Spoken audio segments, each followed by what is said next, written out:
It's 6 o'clock in London, 1 p.m. in New York, also 1 p.m. in Miami, where I am today, 1 a.m. in Hong Kong, 3 a.m. in Sydney, 10 a.m. in San Francisco, and 10:30 at night in Mumbai. Greetings, good morning, good afternoon, and good evening, depending on where you are in the world. My name is Patrick L. Young. The IPO-VID live stream, Series 19, Episode 3, that's Episode 111, starts here. The London Metals Exchange, it's a big week in court for them as the nickel nightmare comes to trial. Major concerns remain about possible SRO, self-regulatory organisational boundary issues for all the London exchanges, depending on what's happening. Meanwhile, no sooner was London's biggest IPO of the year announced than Wee Soda disappeared in a puff of investor lethargy, as a public listing that is. Free markets need investors. They are absent in the London Stock Exchange Group as the big data play loses market focus. Meanwhile, China moves closer to another day, another $9 billion IPO raise in the form of Syngenta, with a market cap expectation of $60 billion. Meanwhile, in Creditors' Corner, one wonders how Arawak X can expect to go public in Q2 2025 while still owing considerable sums to their creditors. Parishioners are warned to avoid this enterprise. And finally, for the opening remarks today, Hong Kong exchanges, the dual counter lives. You can now trade your stocks on the Hong Kong exchange in Hong Kong dollars or Chinese RMB. What a stock connect, ladies and gentlemen. It's one small step between stock counters, providing a giant leap for stock trading, as Exchange Invest noted this week. Our guest today, ladies and gentlemen, is the magnificent Eamonn Butler. The topic is Adam Smith, 300 years on. Dr. Eamonn Butler is director and co-founder of the Adam Smith Institute, one of the world's leading policy think tanks, which promotes a free society and free economy. He has received many rewards in recognition of his work, including the UK National Free Enterprise Award. His book, Foundations of a Free Society, has been translated into more than 30 languages and is winner of the Fisher Award. He's author of other books on capitalism, markets, Magna Carta, trade, inequality, and free market economists such as Milton Friedman and, of course, Adam Smith. Eamonn commissioned and raised the statue of Adam Smith, which stands in Edinburgh's High Street, and received an honorary degree from the Edinburgh Business School in recognition of this and his other achievements. Eamonn, welcome to the show. Where in the world are you today? Thank you very much indeed. Good to be here. Well, I'm in sunny Westminster in London, just around the corner from the Houses of Parliament, or as we say, within spitting distance of the Houses of Parliament. Yes, well, with the mood in Westminster these days, one doesn't wish to incite, but on the other hand, that distance could certainly be something that people might actively feel in terms of expectorating a little bit of phlegm in the direction of the somewhat discredited UK Parliament at the moment, but maybe I'm just suggesting my own political views there. Very good to have you on the show. Tell me, how did you come to found the Adam Smith Institute? Well, colleagues and I in the 1970s, we were all at university at Scotland. And in the early to mid 1970s, the UK economy was going south at a rate of knots. And many of us did what many of our colleagues did, and we joined the brain drain and went to America to make our fortune there. But while we were in America, we saw interesting ideas that, like they had competition in telephones, for example, which I was taught by my economics professor at St. Andrews that it was theoretically impossible. And then similarly, the Americans were talking about having a national health service, and we knew that that was a disaster in the UK. So the three of us all came back and decided that we would spend our time swapping ideas across the Atlantic, and we founded the Adam Smith Institute. But then very shortly afterwards, Mrs. Thatcher came into office, so we had a bit of an own goal here. And that's really been our focus ever since, is focused on UK policy, although UK policy on things like privatization that we've worked on obviously has importance around the world. It's very interesting to compare. That 1970s period, I think people have forgotten. I can remember as a child myself being highly dysfunctional, and we were supposedly in the free world, but it was sometimes quite difficult to tell. It is an incredible leap that was made during the Thatcher-Reagan era, during the 1980s. How did you then interact with that period from the Adam Smith Institute? Well, I think we were focused principally on the UK. We did actually start an office in the United States, but it's very difficult to run a think tank by wire because the issues are different in each country and you need different solutions in each country. And something that works in the UK wouldn't necessarily work in the United States. You've got to adapt it. So we didn't really last with that enterprise very long. We focused in our own country. And I think that's what most think tanks around the planet do. But there's more and more think tanks now promoting the free market message in all corners of the world. So that is good. And there's some in America and Canada and South America as well as in Asia and even Africa and of course here in Europe. Well, it is. I mean, it's a very interesting time for the think tanks, but it does feel a little bit as if we're having to defend free markets the world over, or is that just my thinking? No, that's absolutely right.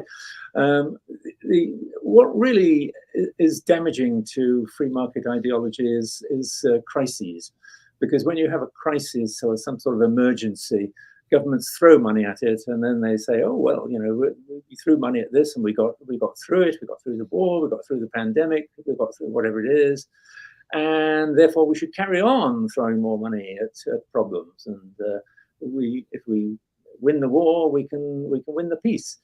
And so emergencies and things like the pandemic have been really damaging for the free market cause. It's a real problem. It's one which F.A. Hayek, the Nobel economist, pointed to many years ago. And how do you feel at the moment, I mean, in terms of the European Union? I mean, obviously, I don't want to rerun the Brexit debate, but do you feel that the European Union has been helping overall the European continent, or do you try to keep out of that these days because you're in the UK? Well, I think everybody in Britain tries to keep out of it as much as possible. When I was a student, I was actually pro-European, and I was treasurer of the Young European Federalists, in fact. But what we were trying to sign ourselves up for there was really a customs union, a free trade union. And over the years, it's developed into much more of a political project. So I think the turning point was somewhere in the Blair years when he signed Britain up to the social chapter and various other employment legislation. And they've always talked about harmonization, and some people were even talking about joining the euro. And that to me was horrible. That's the antithesis of a free market paradise. That's a European superstate, and we didn't really want to be part of that. And I think that's part of the reason why the UK voted for Brexit. The only trouble is, of course, that the politicians haven't done very much to, if anything, to capture the gains of that independence. And so we still have lots of regulation. We're still governed by European regulation in some places. Northern Ireland is part of the European Customs Union, not part of the UK. So it's really been a bit of a mess, and I think we should get on with Brexit and do it.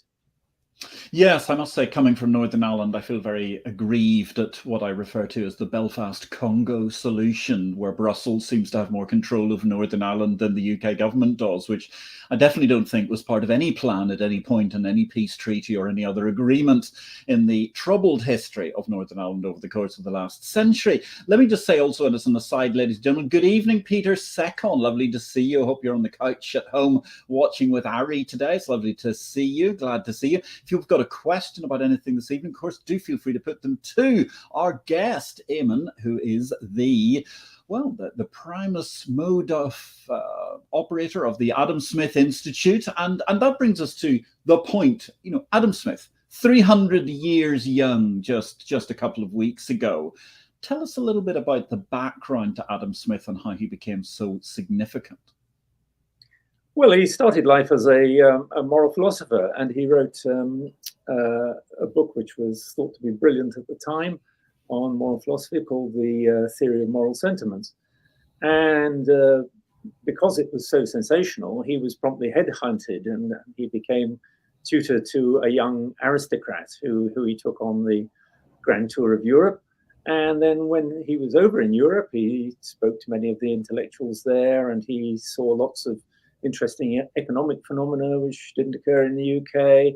And he then started writing a book on economics. And that was really the origin of The Wealth of Nations, which was published in 1776. And that is really the book that everybody remembers today. And it's a great tour de force. It's a defense of free trade and free commerce, and against the interventionism of the time. And so that's really one of the reasons why we chose the name of Adam Smith when we were starting the Adam Smith Institute, because everybody knows roughly what Adam Smith stands for. So he's really, I mean, many people tout him as the father of modern day economics, and certainly there had been a number of people before him who'd been writing economic treatises. Oh, yeah. And again, they all came out of other areas because there wasn't really a speciality of economics per se, or at least not as I see it. Whether it be somebody like Copernicus, for example, who a few centuries earlier had knocked out a couple of interesting treatises on money and so on. In terms of Adam Smith himself, was he shaped more by his origins in Scotland and his surroundings there, or by this grand tour trip? Oh, I think definitely his origins in Scotland. I mean, he was born in Kirkcaldy, which is on the east coast. It was a small trading town, not a very wealthy one, because trade was moving westwards to the Americas. And then he was very gifted, and he went at the age of 12 or 14 up to the University of Glasgow, and things there were completely different. It was a very thriving merchant town, and so he began to understand the commerce and trade and the importance of freedom in both of those things. And another, I think, interesting episode in his life was he went on from Glasgow to take up a scholarship at Balliol College in Oxford, where he noticed that the professors got paid whether they taught or not. So he famously wrote that the professors in Oxford have given up even the pretense of teaching because they get paid anyway. So I think that was an important lesson in incentives, which of course runs right through his work. So yes, I think by the time he had finished his earlier book, the moral philosophy book, I think he was already thinking about doing something in economics. He's really neither an economist nor a moral philosopher. He's a social psychologist. He's looking at the mind of human beings, and there are different facets of those.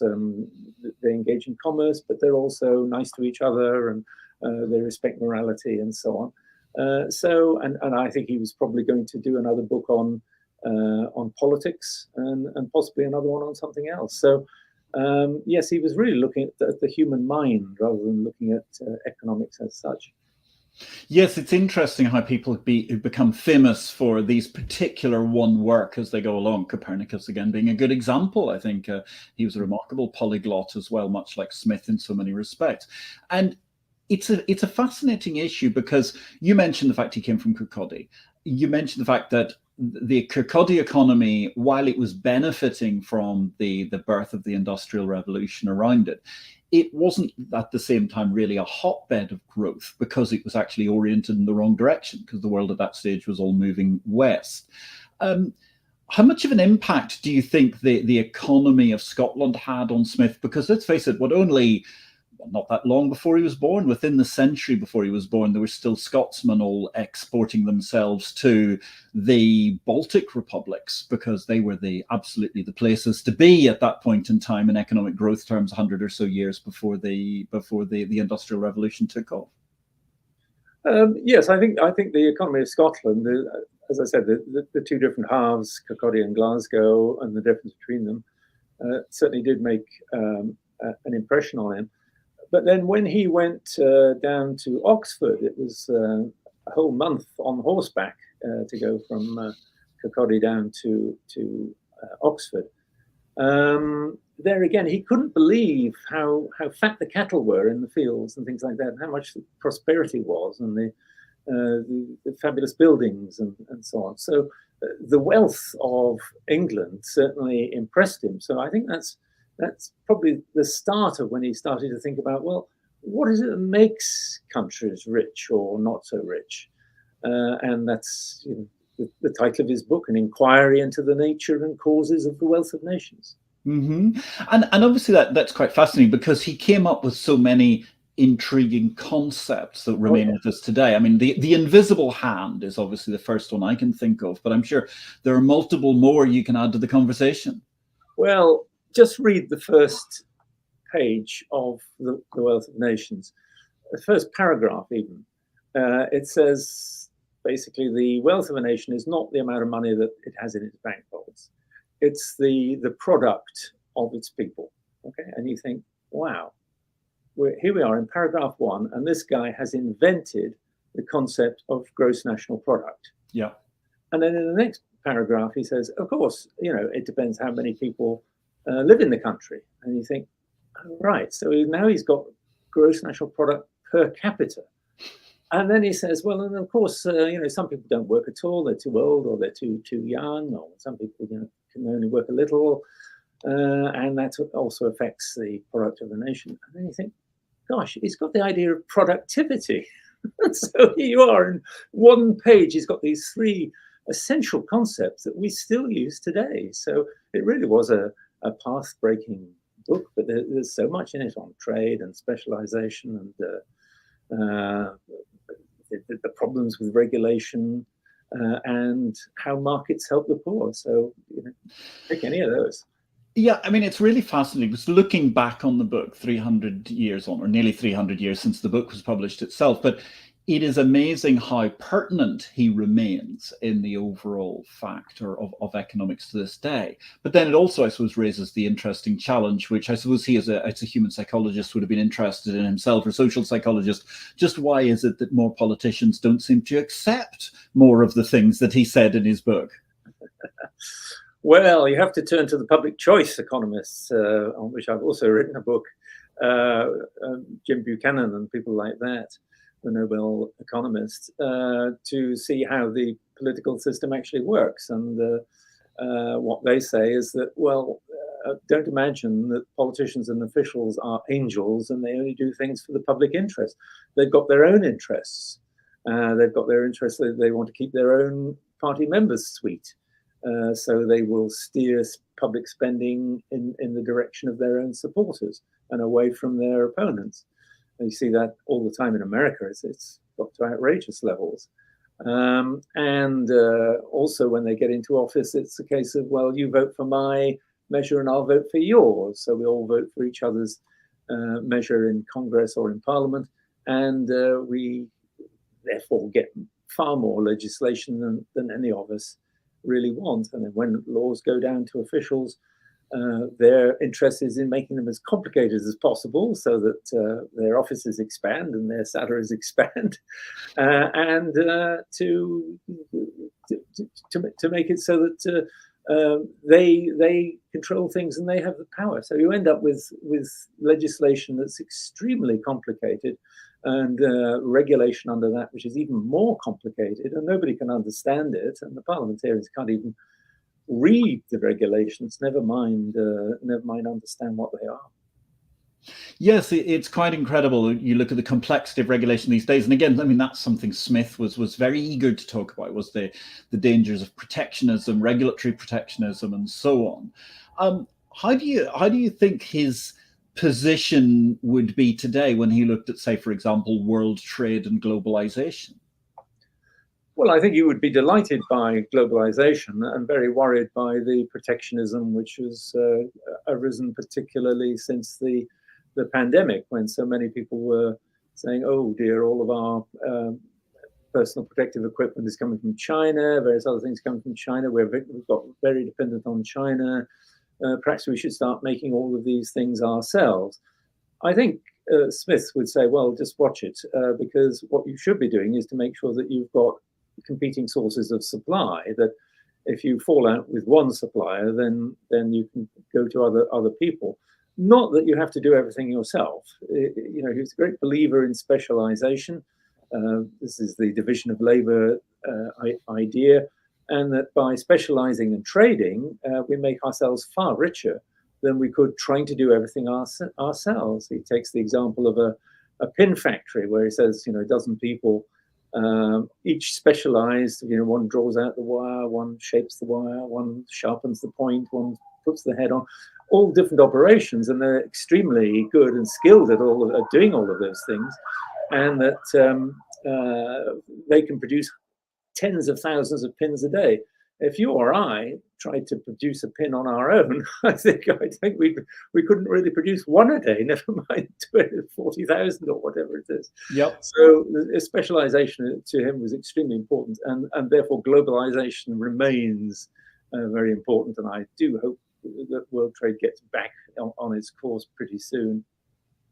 Yes, it's fascinating. I always love that YouTube video. The name of the man who made it, I can't recall, who decided to make himself a chicken sandwich. The bit where he was on the beach panning his salt being a particular highlight at one point in time, trying to manage to make the bread, growing the wheat, you name it, growing the chickens, etc., etc. And specialization is something we take incredibly, we ignore at our peril to this day.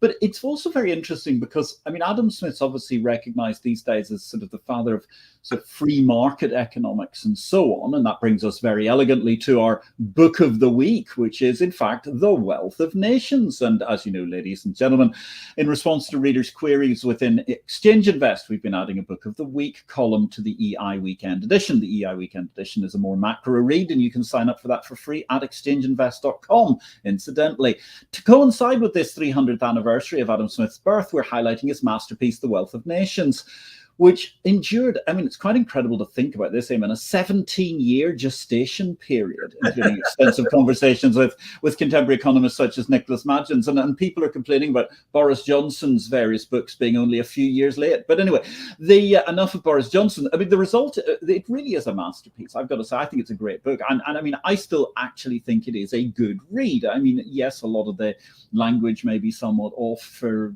several centuries later, but on the other hand, so much of it's very, very pithy. And I think The Wealth of Nations does for economics what Immanuel Kant's critique of pure reason achieved for philosophy in many ways. I mean, it really puts the whole concept of economics and economic interaction onto the map. So that's our book of the week, ladies and gentlemen. I'm here talking about the wonders of Adam Smith 300 years on with the head of the Adam Smith Institute from London, Dr. Eamonn Butler.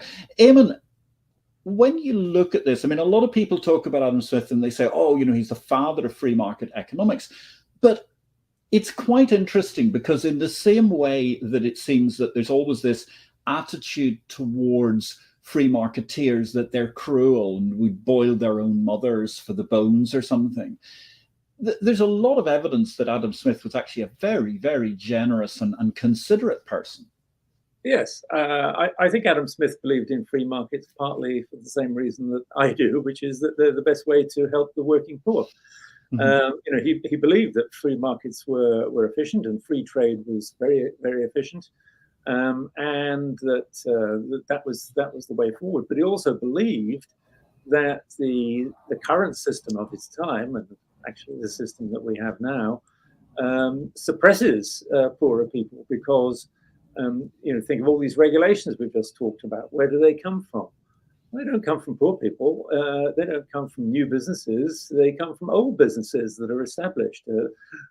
People who have lobbyists and can sidle up to politicians and say, well, Minister, it would be really nice if you tweaked this regulation just a little bit. The public would be very much safer and better off. What they mean is, well, tweak that regulation a little bit, and then I'll be able to keep out the competition because they won't be able to afford to obey the regulation. So, Smith was very much concerned with the plight of poorer people, and he believed that markets were the best way to get cheap goods to the maximum number of people possible, so that poorer people could afford things. But also that in a free market, people could use their own talents in any way they chose, and they could indulge in what he called the natural disposition to better your condition. So that's really why he's in favor of free markets, and I think that's really why I'm in favor of free markets. And he writes about a country can't be considered to be wealthy if the greater majority of its members are desperately poor. So he was very keen to introduce a system that would benefit the poor more than the rich. You know, I'm not in this fight for the rich. They can look after themselves.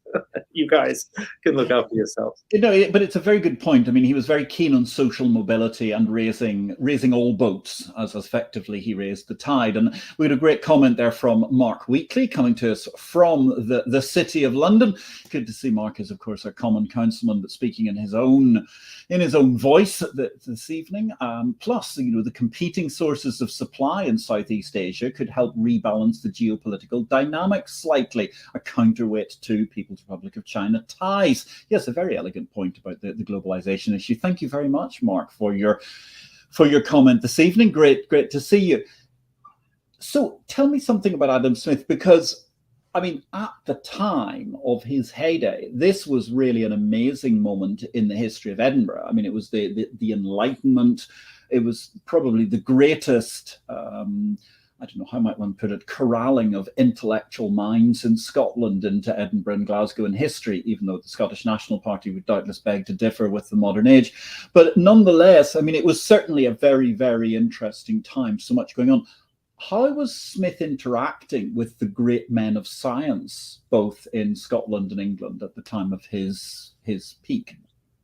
Oh, I think he knew them all and they all knew him.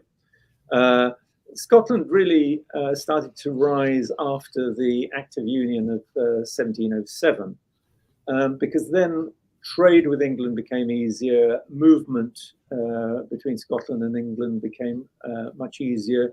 So people did go south to see what England was all about, and English people went to Scotland to see what Scotland was all about. And it was like what Daniel Burstein calls the cultural frontier, that you go to somewhere that's foreign, as England and Scotland were foreign countries almost to each other at the time.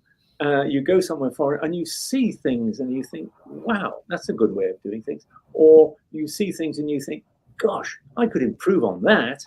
And you spark ideas off people in other places.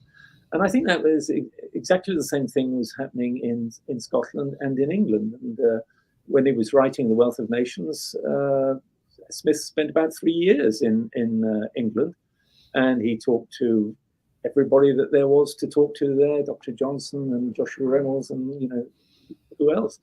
And in Edinburgh, he talked to Hume, David Hume, and Ferguson, Adam Ferguson, and other great minds of the age. So the Scottish Enlightenment was really, you know, something really quite incredible, and it really put Scotland on the map, and it really brought Scots to England, and the English had to sort of take account of Scotland for a change. Yeah.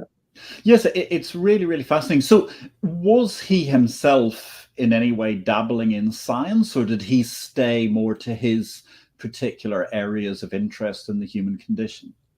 He did write a long essay on the history of science, which is really, he calls it the history of science, but it's really a treatise on scientific method. And it's Popperian. It's like Karl Popper, basically, that he says science is a matter of trial and error. You have a theory and you test it, and if it's wrong, you adjust it or abandon it and try another theory.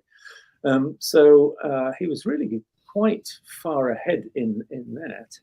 I'm not sure that he ever really took a huge interest in science. He was more interested, I think, in public affairs. He was active politically. He was a Rockingham Whig, as they called them. In other words, a reformer, not a conservative, and in world affairs. And I think he probably, we don't have any specific evidence, but he almost certainly met Ben Franklin when they were both in London. And he talked to other political leaders in France and Switzerland. So yes, he was involved in all of these things. Not really so much in science, although he did have an amazing library, and it does include many works of science. It's very, very interesting, his whole approach and the holistic nature of what went on in those days, particularly in this modern age of so-called enlightenment, where everybody spends years at university and seems to come out pretty much stupider than they went in my opinion. Certainly it doesn't seem to do a great deal of additive work compared to the gentlemen of the Enlightenment who just stayed home, dealt with their libraries and met other people around and about and learned a great deal.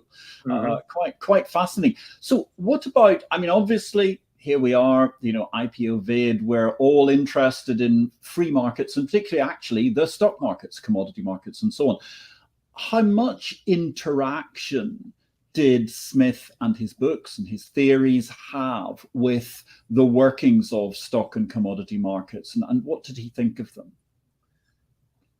I think that, well, his work had a profound impact on the politics by which these things are governed. For example, he was, after the Wealth of Nations, he was taken on as a tax advisor. And he wrote a tax plan which William Pitt the Younger, when Prime Minister, pretty much put into effect. And similarly with trade, he advocated trade with America. Even though UK was at war, Britain was at war with America. So his influence, I think, was really on the political level. And it was effective because we had Smithian tax policies, and we had Smithian trade policies, and that really led to the great 19th century era of free trade, by which prosperity in Britain and America and many other countries that were part of it just increased hugely, just as globalization in the 80s and 90s onwards in particular enriched places all over the globe that hadn't really been touched by markets before. So I think he's helped make the world very much more sophisticated in terms of finance and capital and indeed trade. Yes, it's interesting, although I mean, he thought about so many of these things. He was so influential at the political level. Was he himself actively involved in trade or in entrepreneurship or in investment? No. He was very much a absent-minded professor, and he was a very likable man. But he just spent all his time thinking and arguing, and he liked a good argument. Which is why he was a member of many clubs, which is where men went to discuss world affairs, and indeed he helped found a couple of clubs as well. Other than that, he was very much of an academic and slightly absent-minded. It's said that he would get engrossed in some sort of problem and thinking about it. And one time he was thinking about it and walked out of the house still in his dressing gown, and only realized that he'd done that after he walked 10 miles and heard the church bells of the next village. So he was that sort of a person. But while he was writing the Wealth of Nations, yes, he did interview. He did go to see factories like the pin factory, and discuss economics with business people. So he had a pretty good business background from that, I suppose. Yes. Yes, very interesting how his thinking went, and the ability to be so wrapped up in his thoughts as to be able to walk 10 miles, and not something that happen these days. I don't think anybody walks 10 miles these days. He also fell into a tanning pit because he wasn't looking where he was going and things like that. So yes, that's a very unfortunate thing to walk into. That's most unpleasant. Yes. Something that definitely wouldn't work on many levels. So, I mean, the legacy of Smith, I mean, it's massive in that he's obviously a single man brand name who's famous pretty much throughout the world in economics. What do you think are the key facets of his legacy that live with us to this day? Well, I think plainly the importance of free trade. Nearly all economists argue for free trade. Politicians don't always do that because there are political interests that stop them from doing it. But economists will all tell you, yes, free trade is a good thing. It enriches both sides. People didn't know that in the 18th century. They assumed that the only person to come out well of a trade was the person who ended up with the money. They forgot that other people ended up with the goods. So trade certainly is an important lesson for today. Specialization, again, similarly, is very important, and that means allowing people to specialize, not regulating them out of existence, and not trying to resist international trade through protectionism. That's very important. He believed in an important but limited role for government. He thought that government could not control an entire economy, and so they might as well not bother trying. And that mostly governments were simply used by vested interests in order to promote their own interests rather than to promote the interests of the society. So he counseled us to be very suspicious of new regulations, particularly ones that are proposed from the business community. And as I say, his notion that free markets and free trade do most good to the poorest people. And I think that we saw that during the years of globalization from, I don't know, late 1980s onwards, particularly after 1990. Berlin Wall coming down, all that kind of thing, Asia opening up. And the people who benefited most from that is the world's poorest. That we've almost eliminated dollar-a-day poverty now, and we will have eliminated it in just a few years' time. And that's come not through years and years of socialism, it's come through free trade. Free trade enriches people. You make people rich by buying their stuff. So I think that's also another important lesson for today. Yes, it's very interesting looking at the poverty issue, that's almost disappeared from public view, whereas I can remember as a child, there was little talked about in so many vestiges, and everything that happened at a prep school or primary school was all oriented towards trying to feed some poor group of people around the world, and television programs for children were all about how poor everybody was on the other side of the world. And yet you look at it today, and while there are genuinely hard cases to be had, I mean, the actual instances of people starving to death as a result of crop failure or other issues is actually incredibly low. That is true, and part of that is genetically modified crops. It's better understanding of weather, better weather forecasting, things like that, and the fact that people are richer, so they build themselves sturdier houses that don't fall down in earthquakes. So yes, we need to generate wealth in order to get rid of poverty. It stands to reason, and wealth strangely spreads out through the community. It doesn't just stick in the hands of a few rich investors. It goes right through the community and right through the world, in fact. So the best way that we can stamp out poverty is simply to encourage free trade and free commerce. And you're right, when I was born, 4/5 of the world lived in dollar-a-day poverty. Now it's a tiny fraction. And most of that is in sub-Saharan Africa. And other places in Africa are getting wealthier even as we speak. So if we can get rid of, Adam Smith said that all you need to raise a country from destitution to luxury is peace, easy taxes, and a tolerable administration of justice. And if you've got low taxes and you have peace, that is most of it. And extreme poverty tends to be now in the places where there's warfare going on and genocides and ethnic disputes. If we can do something about that, then people will they'll make themselves rich because they'll plant crops knowing that it's not going to be stolen by other guys who come in next year. So people will invest more, and that's exactly what you want them to do.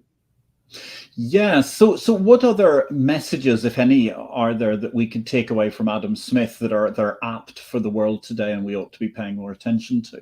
Well, I think if you look at actually both of Smith's book, his moral book and his economics book, they are surprisingly modern in that they take really an evolutionary approach. Now, Smith was writing 100 years before Darwin, so he didn't have The Origin of Species to help him.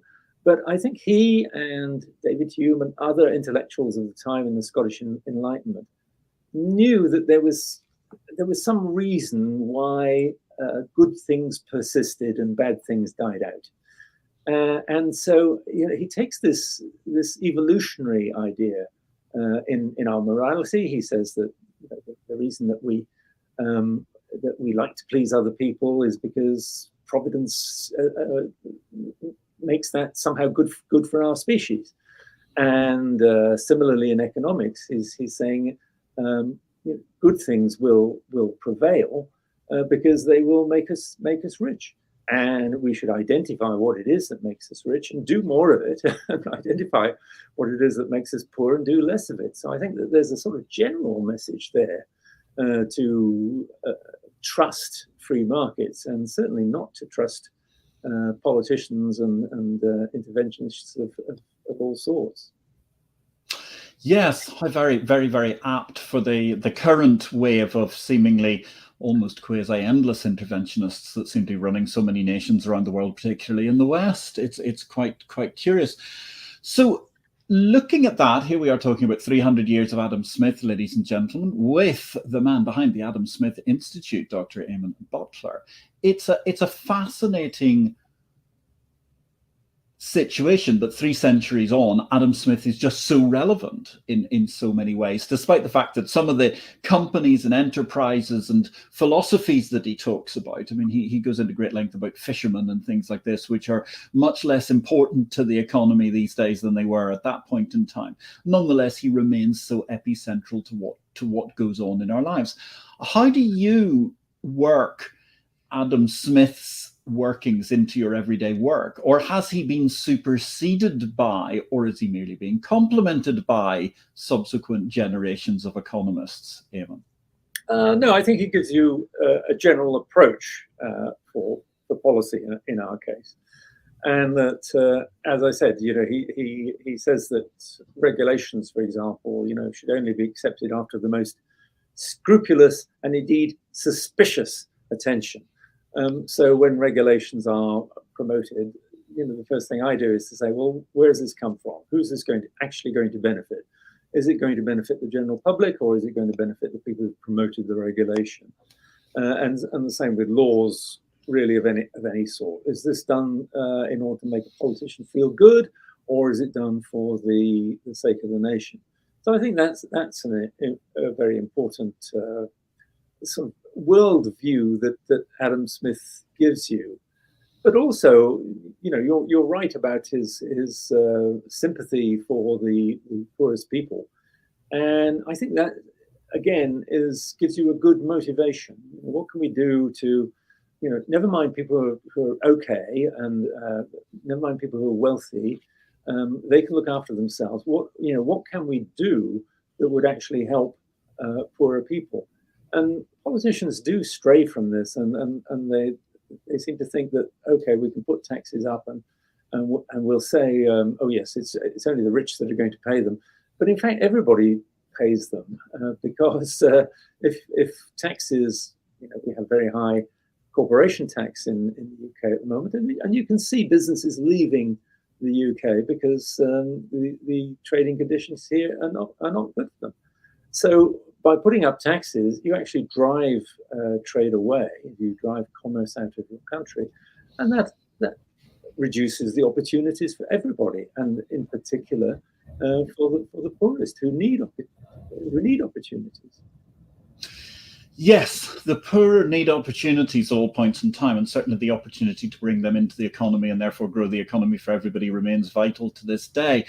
Obviously, we're very interested in free markets, Eamonn. We're interested in the actual market structures themselves, exchanges and so on.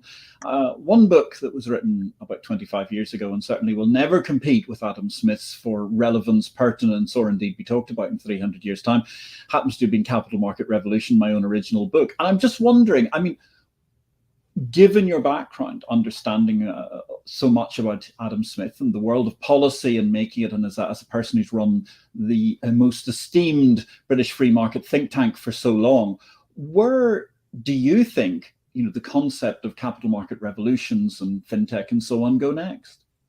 Oh, more and more, I think, is the answer to that. I mean, unless they get stymied by regulation, and protectionism, because I mean, for example, there is strong competition with the Western markets now from Singapore and Shanghai, I suppose, and other Asian centers, and that seems to me can only increase.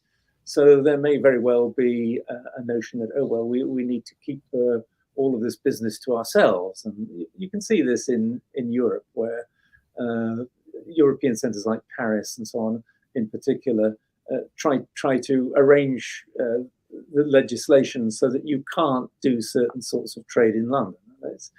That really is outrageous. But otherwise, I think yes,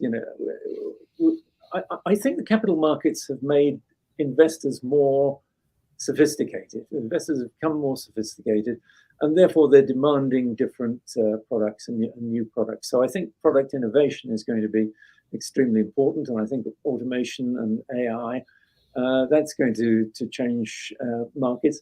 If I knew how, I would be a billionaire, but they will certainly change markets. There's no question about that. So I think it's going to be in a very interesting time.